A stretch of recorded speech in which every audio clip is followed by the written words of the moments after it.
Ito guys, madali lang inyong hinihingi.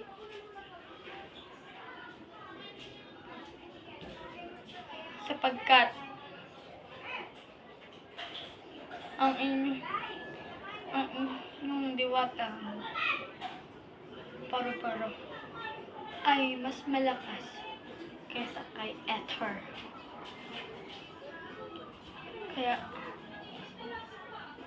humanda kayo. Papalaban tayo.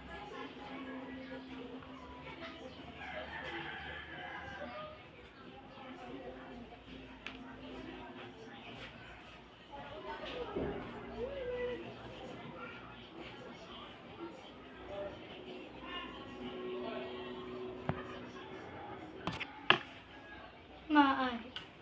Susunod na ako sa'yo. Mahiwagang diwata.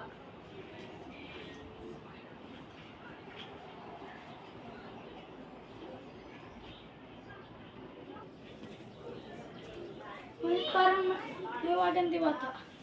Kanina pa tayo naglalakbay. Bakit ganito? Wala pa rin tayo. Kay Abruya, kay Ether.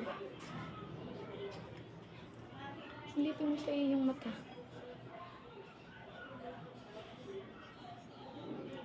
Ha? Binihag ni Ether si Abruya?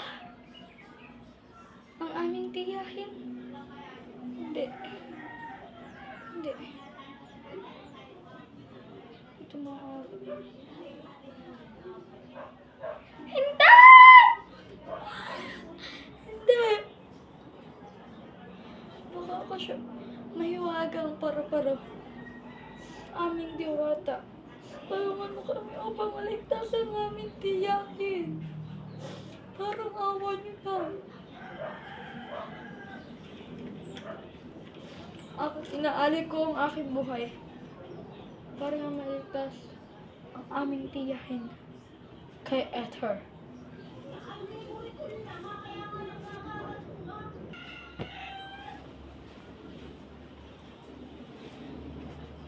Ako din, inaali ko ang aking buhay upang maligtas ang aming tiyahin.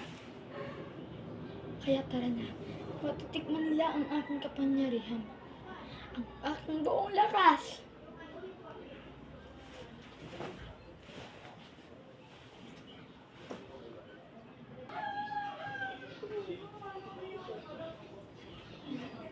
Tila susugubin na ng mga diwatanas at sangre ang aking reyna. Hindi. Susundan ko sila.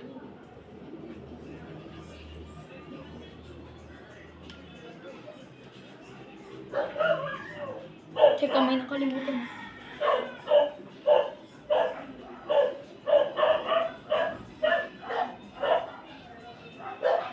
Nakapaglaho na lang.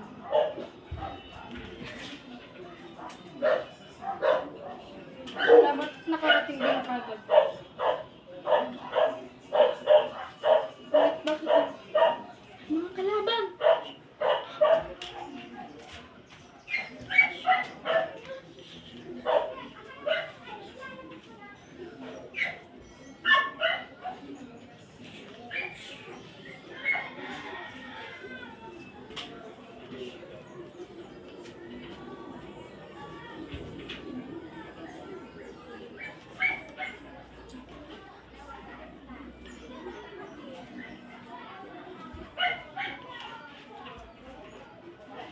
Kala niyo ba yung matatalan niyo ako? Brilliante ko. Patay mo sila.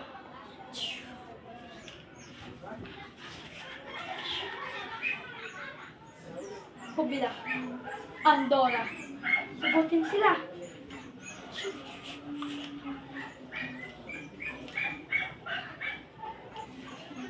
Hindi niyo alam na ako talaga si Ether.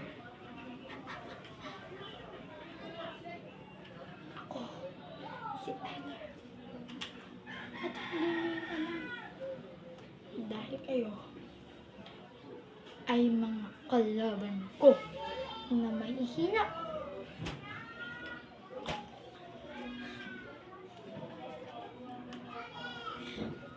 Hindi ko sa inyo ibibigay. Sa inyong dalawa. Jessica at Jezabel ang inyong tiyan.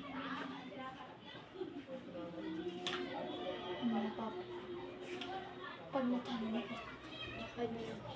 Wala akong bibigay sa inyo kung tiyahin.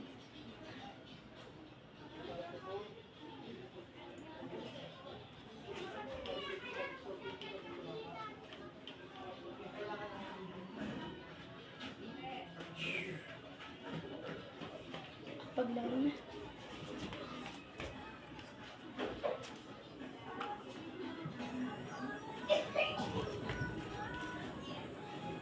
Buti na lang mga dito ako napalpad.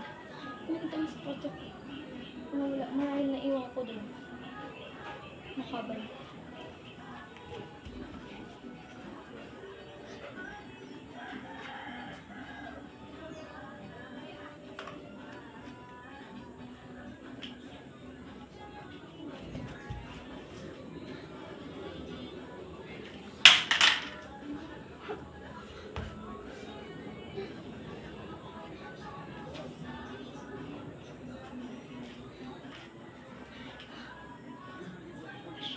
Talaga huli na.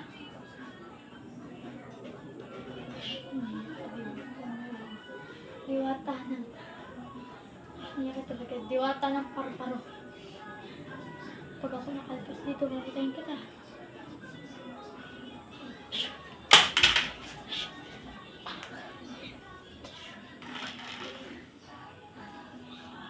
Ako talagang isang batalyon. Paru-parong walang pinag-aralan.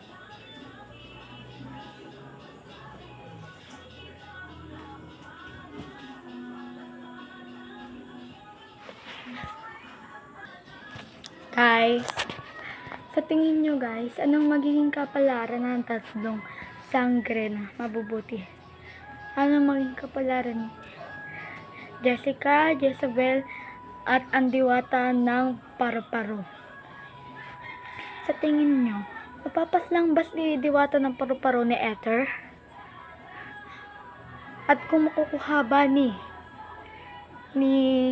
Jessica at Jezabel ang kanilang tiyahin? Malalaman natin sa part 3. Bye-bye!